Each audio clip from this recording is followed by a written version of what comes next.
जीवन का सबसे बड़ा सत्य यह है कि हम चाहे कितना भी प्रयास कर लें, अंततः वही घटित होता है जो घटित होना है। यह समझना आसान नहीं, क्योंकि मनुष्य अपने अहंकार में यह मान बैठता है कि वह सब कुछ नियंत्रित कर सकता है। लेकिन जब जीवन की परिस्थितियां बार बार हमारी योजना से अलग दिशा में जाती हैं, तब धीरे धीरे यह स्पष्ट होने लगता है कि कोई और शक्ति काम कर रही है। एक ऐसा प्रवाह जिसे हम देख नहीं पाते, पर जो हर पल हमें संचालित कर रहा है। हम सुबह उठते ही योजनाएं बनाना शुरू कर देते हैं, ये करना है, वहां जाना है, ये पाना है। लेकिन दिन समाप्त होते होते हमें एहसास होता है कि कई चीजें हमारी योजना से अलग हुई। कभी कोई अनचाही घटना घट गई, कभी कोई अवसर अचानक सामने आ गया।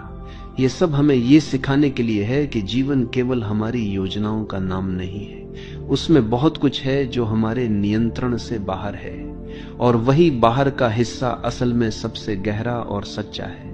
मनुष्य का दुख इसी बात से है कि वह परिणामों को अपने अनुसार चाहता है। यदि परिणाम उसके अनुकूल हो जाएं, तो वह खुश, और न हो तो दुखी। लेकिन जीवन का प्रवाह किसी के हिसाब से नहीं चलता, वह अपने नियमों पर चलता है।